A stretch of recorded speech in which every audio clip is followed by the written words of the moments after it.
Welcome students. প্রবাহীর চুম্বক প্রভাব এবং চুম্বকত্ব চ্যাপ্টারটা আমরা আলোচনা করছিলাম কদিন ধরে, এবং আজ আমরা সুষম তড়িৎ ক্ষেত্রে গতিশীল তড়িতাধানের ওপর ক্রিয়াশীল বল কত হয় সেটা নির্ণয় করব। এখানে দেখো, ছবিতে তোমরা দেখতে পাচ্ছ -q আর q এই দুটো প্যারালাল প্লেটস রাখা আছে চার্জড, এবং এর মধ্যে দিয়ে এই q চার্জটা v বেগে যাবে। এর বেগ হচ্ছে v, এর কিউ হচ্ছে এর আধানটি, ধনাত্মক আধান, এবং এর ভর হচ্ছে m ধরে নেওয়া হয়েছে। এবার তোমরা বলো যে যেহেতু এখানে তুমি দেখতে পাচ্ছ যে দেখো প্লাস আর কিউ দুটো প্যারালাল প্লেট আছে, এখানে চার্জড আছে, তো এ কি সোজাভাবে যেতে পারবে? অবভিয়াসলি না, কারণ কিউ আর কিউ কে কি করবে? বিকর্ষণ করবে, আর কিউ ওকে আকর্ষণ করবে। তাই ওর পথটা এরকম হবে, আস্তে আস্তে বেঁকতে শুরু করবে। তো আমাদের কাজ হচ্ছে যে ওর এই যে পথটা, যে এটার নেচারটা কিরকম বার করা। অর্থাৎ আমরা ধরে নিচ্ছি যে এটা যদি ওয়াই হয়, মানে ও যে মেন যে রাস্তা দিয়ে ও যাচ্ছিল, যে পথে ও যাচ্ছিল, সেখান থেকে ওর কতটা ডিভিয়েশন হয়েছে সেটা হচ্ছে ওয়াই বরাবর ওর কতটা ও বেঁকেছে সেটা আমরা নির্ণয় করব। তাই এখানে ওর অ্যাক্সিলারেশন কত? ত্বরণ হবে f/m, এটা তো স্ট্যান্ডার্ড, তোমরা ছোটবেলা থেকে পড়ে আসছো।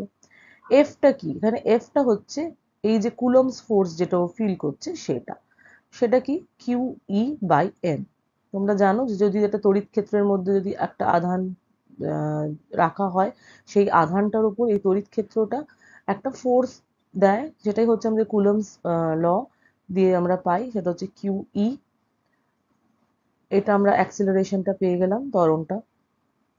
সময় কি হবে? সময় তোমরা জানো, এগুলো তো একদম ছোটবেলাকার আমাদের যে ফর্মুলাগুলো, যে ডিস্টেন্স বাই ভেলোসিটি। ওর ওর বেগ ছিল v, আর এই এই গোটা পথটা, মানে যতটা জায়গা জুড়ে আর কি আমাদের ইলেকট্রিক ফিল্ডটা আছে সেটার লেন্থটা হচ্ছে x। তাহলে কতটা সময় ও গেছে? x/v। তাহলে y এর ফর্মুলা কি হবে? এখানে আমরা কোন ফর্মুলাটা ইউজ করেছি? s is equal two ut plus half at square. তোমরা পড়েছিলে গতির যে সমীকরণগুলো। তো u মানে হচ্ছে আমাদের ইনিশিয়াল যে ভেলোসিটি, তো ইনিশিয়াল ভেলোসিটিটা আমাদের 0 ধরে নেওয়া হয়েছে, কারণ ইনিশিয়ালি ওর কোনো ভেলোসিটি ছিল না। আর এটা হচ্ছে হাফ at স্কোয়ার। এখানে আমরা t এর মান আর a এর মান যদি বসিয়ে দিই, তাহলে আমাদের সমীকরণটা এরকম দাঁড়ায়। অর্থাৎ আমরা y ইজ ইকুয়াল টু, এই যে পুরো কোয়ান্টিটি গুলো দেখছো Q E to M V, এগুলো তো সব ধ্রুবক। y প্রপোর্শনাল কার সাথে? এক্স স্কোয়ার সাথে। এবং এটা একটি অর্ধবৃত্ত বা প্যারাবোলার ইকুয়েশন হয়। y proportional to x square মানেই হচ্ছে এটা একটা প্যারাবোলিক ইকুয়েশন। সেই জন্য দেখো এই যে এরকম ভাবে বেঁকেছে, এটা একটা প্যারাবোলা তৈরি হয়েছে। নেক্সট আমরা যেটা পড়বো হচ্ছে সুষম চৌম্বক ক্ষেত্রে গতিশীল তড়িতাদানের ওপর ক্রিয়াশীল বল। অর্থাৎ অলরেডি ওখানে একটা চুম্বক ক্ষেত্র আছে। আগেরটা কি ছিল? আগে ছিল তড়িৎ ক্ষেত্র। এখানে হচ্ছে চুম্বক ক্ষেত্র একটা আছে, সেখানে যদি আমি একটা তড়িৎ আধানকে ছেড়ে দিই, তাহলে তার গতিটা কিরকম হবে? তার উপর তো একটা ফোর্স সে তো ফিল করবে, সেই ফোর্সের জন্য ওর গতিটা কেমন হবে সেইটা আমরা এখানে পড়বো। তো এখানে যেটা বলা হয় যে যখন একটা চুম্বক ক্ষেত্র আছে, তার মধ্যে যদি আমি কোনো আধানকে একটা ভি বেগে ছেড়ে দিই, তো তার উপর যে ফোর্সটা হয় সেটাকে লরেন্স ফোর্স বলা হয়, এবং সেটা আমরা এরকম ভাবে লিখি, কিউ হচ্ছে যেই আধানটাকে আমি ছেড়েছি সেই আধানটির কতটা চার্জ সেটা, ভি হচ্ছে আধানটির বেগ, আর বি হচ্ছে সেই চুম্বক ক্ষেত্র যেটা, যার যে চুম্বক ক্ষেত্রের মধ্যে আধানটিকে ছাড়া হয়েছে। তাহলে F is equal to Q V cross B, cross প্রোডাক্টটা। তো এখানে তোমরা ফ্লেমিংসের লেফট হ্যান্ড রুল দিয়ে তোমরা এই এফ বি আর ভি এর দিকগুলো তোমরা নির্ণয় করতে পারবে। অর্থাৎ থামটা হচ্ছে তোমার ফোর্সের ডিরেকশন বোঝাবে, পয়েন্টিং ফিঙ্গারটা হচ্ছে তোমার চুম্বক ক্ষেত্র বোঝাবে, আর মিডল ফিঙ্গারটা হচ্ছে তোমার ভেলোসিটি বা বেগ বোঝাবে। অর্থাৎ যদি তোমরা দুটো জানো, তোমরা এফটা বের করতে পারবে যে এফটা কোন দিকে হবে। তো এখানে আমরা প্রথমে যে কেসটা নেব সেটা হচ্ছে যদি আমি আধানটিকে 90 ডিগ্রি অ্যাঙ্গেলে ছাড়ি, অর্থাৎ ভি আর বি এর মধ্যে যদি 90 ডিগ্রি থাকে, তাহলে কি হবে? তাহলে যে কোনো একটা বিন্দুতে নিয়ে নাও, ধরো আজকে ধরো আধানটা এখানে আছে, এখানে দেখো বিটা ডিরেকশন বলে দিয়েছে ক্রস। আমি বলেছিলাম ক্রস মানে হচ্ছে অ্যারোটা ঢুকছে, অর্থাৎ পেজের মধ্যে ঢুকছে, এমন দিকে মানে ডিরেকশন, বি এর ডিরেকশনটা হচ্ছে পেজের মধ্যে ঢুকছে। তাহলে এখানে আমি কি বলেছি যে বেগটা বি এর সঙ্গে 90 ডিগ্রিতে আছে। তো তোমরা যদি তোমাদের লেফট হ্যান্ড রুল যদি অ্যাপ্লাই করো এই বিন্দুটার ওপরে, মানে এই ধরো চার্জটা এখানে আছে, তাহলে দেখবে ফোর্সটা এই দিকে হচ্ছে। এখানে দেখো একটা বৃত্ত এঁকেছে, তাই না?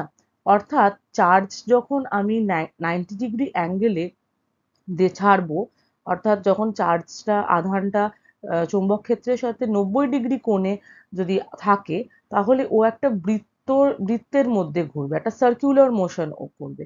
কারণ প্রত্যেকটা পয়েন্টে তোমরা যদি এফ বার করো, এফটা দেখবে কেন্দ্রিক। আমরা জানো যে কোনো বৃত্তের মধ্যে ঘুরতে গেলে আমাদের যে বলটা প্রয়োজন, যেটাকে আমরা সেন্ট্রিফিউগাল ফোর্স বলি, সেটা কেন্দ্রের দিকে হয়, তাই না? তা এখানে আমরা এরকম ভাবে দেখো ছবিতে দেখিয়েছে, তো এটা একটা বৃত্তই তৈরি করে। ঠিক আছে, এবার আমাদের কাজ হচ্ছে কি, আমাদের কয়েকটা জিনিস এখানে নির্ণয় করতে হবে। তো এই ফর্মুলাটা অনুযায়ী আমরা কি পাচ্ছি, ভি ক্রস বি, যেহেতু এদের 90 ডিগ্রি, তাহলে এটা ভি বি হয়ে যাবে সিম্পলি। এফ তাহলে কি হবে, কিউ ভি বি। ঠিক আছে, এবার হচ্ছে আমরা সেন্ট্রিফিউগাল ফোর্স যদি বলি, যে কোনো বৃত্তীয় গতি করতে গেলে আমাদের সেন্ট্রিফিউগাল ফোর্স দরকার হয়, যেটাকে আমরা অভিকেন্দ্র বল বলি। তাহলে সেই অভিকেন্দ্র বল কি হয়, এম ভি স্কোয়ার বাই আর হয়। তাহলে এখানে ওই অভিকেন্দ্র বলটা আমাদেরকে কে দিচ্ছে? এখানে অভিকেন্দ্র বলটা দিচ্ছে হচ্ছে আমার এই ফোর্সটা, লরেন্স ফোর্সটা। তাই আমরা এই দুটোকে ইকুয়েট করেছি। ঠিক আছে,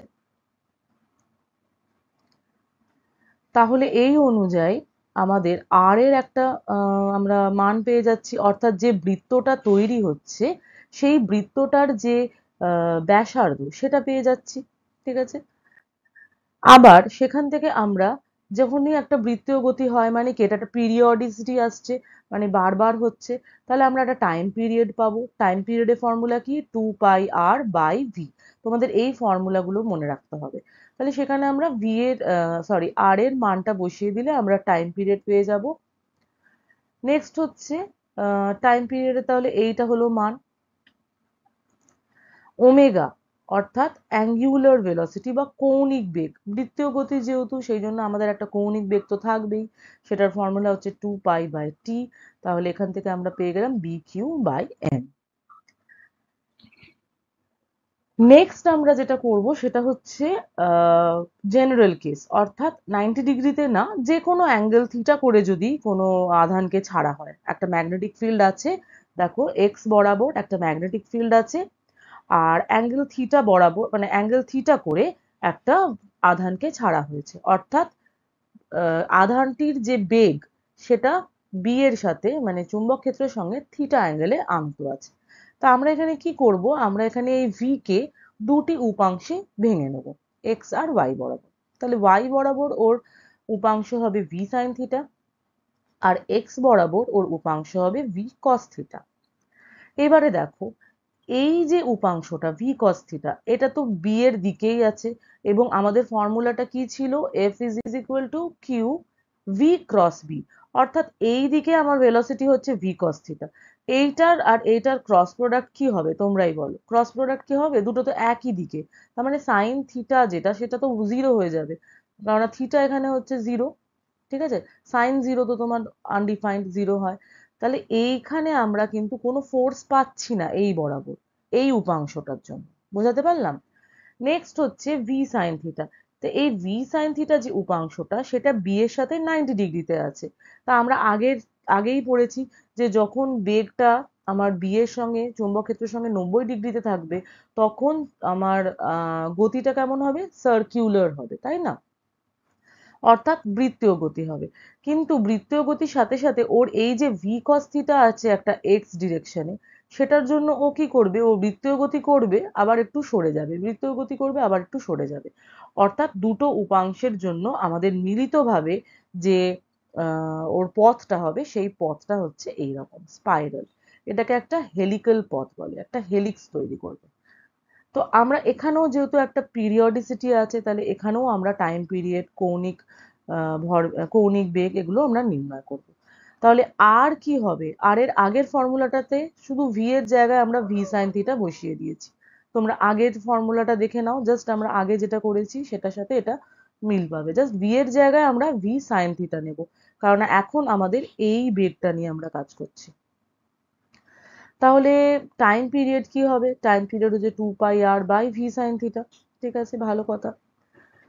অর্থাৎ আমি আর এর যদি মানটা এখানে বসিয়ে দিই, তুমি দেখবে সাইন থিটা কেটে যাবে, আমি আবার ওই 2πm/bq চলে আসবে। অর্থাৎ আগের যে আমরা কেসটা পড়লাম আর এখন যেটা পড়েছি সেই দুটোর কিন্তু টাইম পিরিয়ডটা একই হচ্ছে, এখানে কিন্তু কোনো ডিফারেন্স হচ্ছে না।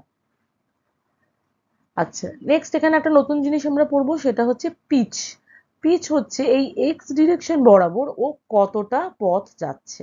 তাহলে সেটা হবে টি ইন্টু ভি, মানে ভি কস থিটা, এদিকে ওর বেগ কত আর মোট টাইম পিরিয়ড কত, মানে ও এটা যে তৈরি করেছে পথটা, এটা কতটা টাইম পিরিয়ড। তাহলে টি ইন্টু ভি কস থিটা করলে আমরা পিচ পেয়ে যাব। তাহলে এই পোর্শনে তোমাদেরকে এই জিনিসগুলোর ফর্মুলাগুলো মনে রাখতে হবে। যেহেতু তোমাদের এবারে এমসিকিউ বেসড কোয়েশ্চেন, তো তোমরা যে শুধু ফর্মুলা মুখস্থ করবে তা কিন্তু নয়, তোমাদের কিন্তু থিওরিটা জানতে হবে ভালো করে। সেই জন্য তোমাদেরকে ইন ডেপথ, কারণ অনেক সময় হয় কি ফর্মুলা ভুলে গেলে তো তোমরা চট করে কষে নিতে পারবে, তো তোমাদের প্রসেসটা জানতে হবে। ভিডিওগুলো দেখে তোমাদের কোনো অসুবিধা হলে অবশ্যই জানাবে, আমি যতটা সম্ভব চেষ্টা করব তোমাদের প্রবলেম সলভ করার।